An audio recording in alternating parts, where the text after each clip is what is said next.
মিলছে না। দুর্গাপুজো কেন্দ্র করে কিন্তু একটা লম্বা উত্তর দিতে চাই আমি, খুব গুরুত্বপূর্ণ। ঠিক আছে, ফার্স্ট অফ অল আমাদের এখানে দুর্গাপুজো কেন্দ্রিক একটা যে দুর্গাপুজো অনুদান 356 কোটি টোটাল, যেটা 50,000 টাকা বলেছে, তাই তো? দুর্গাপুজোয় তুমি যে টাকা ইনজেক্ট করবে সেটা যদি মাল্টিপ্লাই হয় তার ফলে, তাহলে এটা জাস্টিফাইড, এটা ইনভেস্টমেন্ট। এটা কিন্তু কি ভলিউমে রিটার্নটা হয়, রিটার্নটা কিন্তু সরকারের কাছে আসে না। ব্রিটিশ কাউন্সিল গত বছর ডেটা বার করেছে 2023, এবছর তো পুজো আসছে, 50,000 দূরকেন্দ্রিক, অর্থাৎ কেনাকাটা, অর্থাৎ তোমার প্যান্ডেল, অর্থাৎ ট্রান্সপোর্টেশন, অর্থাৎ মানে যে খরচাটা তোমার দুর্গাপুজোটা না হলে হতো না, কিন্তু ওই পিরিয়ডটায় হু করে বেড়ে যায়, সেটা 50,000 কোটি। আজকে ইউনেস্কো ট্যাগ পেয়েছে। আজকে সারা বিশ্বে 25টা ট্রাভেল অ্যান্ড লেজার ম্যাগাজিন, ঠিক আছে, সারা বিশ্বে 25টা শ্রেষ্ঠ শহর সেই লিস্টে হঠাৎ পশ্চিমবঙ্গে এসে গেছে।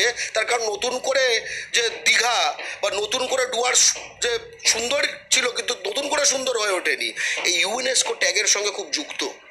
অর্থাৎ এই ক্ষেত্রে যে পুজো কমিটিগুলিকে টাকা দেওয়া হচ্ছে, আমি জাস্টিফাই করি, আমি বলি অবশ্যই এটা দেওয়া উচিত, কিন্তু এই ক্লাবকে স্পোর্টসের নামে এটা আগে দেওয়া হতো, এইটা আমি বিরোধিতা করি, কারণ এটার কোনো অ্যাকাউন্টেবিলিটি নেই।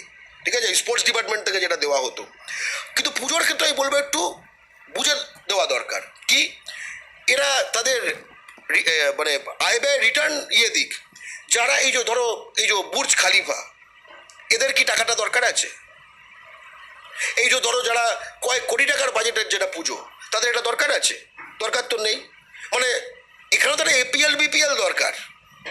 বরং আমি বলবো যে পুজোগুলোর এখন কোনো, আমার কথা বলছি, আমি গর্গ চট্টোপাধ্যায়, আমার দেশের বাড়ি ভিটে হচ্ছে হুগলি জেলার বলাগড় থানার জিরাট স্টেশনের পাটুলি গ্রামের মঠবাড়ি। আমাদের প্রায় 350 বছরের দুর্গাপুজো মঠের মা আমরা বলি, এবং আমরা তার সেবায়ত, আমরা তারই সন্তান। ঠিক আছে, এখন এই প্রজন্মে আমাদের বাঙালিদের সন্তান সংখ্যা এত কমে এসছে, ফলে বউয়ের সংখ্যা কমে এসছে, পুজো তুলতে সমস্যা হচ্ছে। পুজো তোলার একটা বিষয় থাকে যারা হয়তো পুজো অর্গানাইজেশনের সঙ্গে তোমরা যুক্ত, এবং যত লোক সংখ্যা কমে আসবে তাদের সকলের তো আর দেবোত্তর সম্পত্তি থাকে না সবকটা। আমি বাড়ির পুজোগুলোর কথা বলছি। বাড়ির পুজো তো চাঁদা কার থেকে নেবে, কারণ এলাকায় ক্লাব তৈরি হয়ে গেছে। অথচ বাড়ির পুজোর একটা বিশেষ ঐতিহ্যের ধারা রয়েছে বাংলায়। আমি আমাদের পুজোটার কথা বলছি, কারণ এটা আমি সবচেয়ে নিবিড়ভাবে জানি, কারণ আমি পুজোতে আসলে কলকাতায় থাকি না, ছোটোবেলা থেকেই নিজের বাড়ির পুজো সেখানেই থাকি। আমাদের মা সরস্বতী এবং গণেশ ঠাকুর একদিকে, তুমি কলকাতায় দেখবে, সেটা কিন্তু একদিকে নয়। আমাদের মা দুর্গার, আমি সকলকে বলবো মঠ বাড়ির পুজো এবার দেখে আসতে, আমি থাকবো সেখানে। মা দুর্গার আমরা 10টা হাত জানি, আমাদেরও 10টা হাত, কিন্তু তুমি সামনে দেখবে 2টো হাত, এই মাথার চুলের পেছনে 8টা লুক্কায়িত হাত রয়েছে। আমাদের সিংহ যে, ঠিক আছে, সেটা ঘটকমুখী, মানে ঘোড়ার মতো মুখ, কিন্তু সিংহ, আবার কেশর টেশর আছে। এই যে ঐতিহ্যগুলো আমি আমার এখানকার এলাকার বললাম, এই এই প্যাটার্ন তুমি ওখানকার মুস্তফি বাড়ি থেকে শুরু করে গুপ্তিপাড়া এই অঞ্চলটায় পাবে। এমনি বিভিন্ন জায়গায় এরকম বিভিন্ন জিনিস রয়েছে বাড়ির পুজোতে, এগুলো কারা মেনটেন করবে? এটা তো বাংলার ঐতিহ্য, শুধু আমার পারিবারিক ঐতিহ্য নয়, আমার এটা আমার বাংলার মাটি থেকেই ঐতিহ্য, আমার পরিবারের মাধ্যমে হচ্ছে, কিন্তু এটা তো এই পারিবারিক পুজোগুলোকে অনুদান কি দেওয়া যেতে পারে? কিন্তু আরেকটা কথা বলবো, এটা আমি স্পষ্ট বিরোধিতা করছি, যে কলকাতা এলাকায় 75% বিদ্যুৎ বিলে ছাড় দেওয়া হবে। মানেটা কি? কলকাতায় বিদ্যুতের সাপ্লাই দেয় কে? গোয়েঙ্কা, সিএসসি। তার মানে কলকাতায় যে পুজোয় যে গোয়েঙ্কার যে বিল হবে, তার 75% বাঙালি দেবে আর কি, সরকারের মাধ্যমে। কেন? ওয়াই?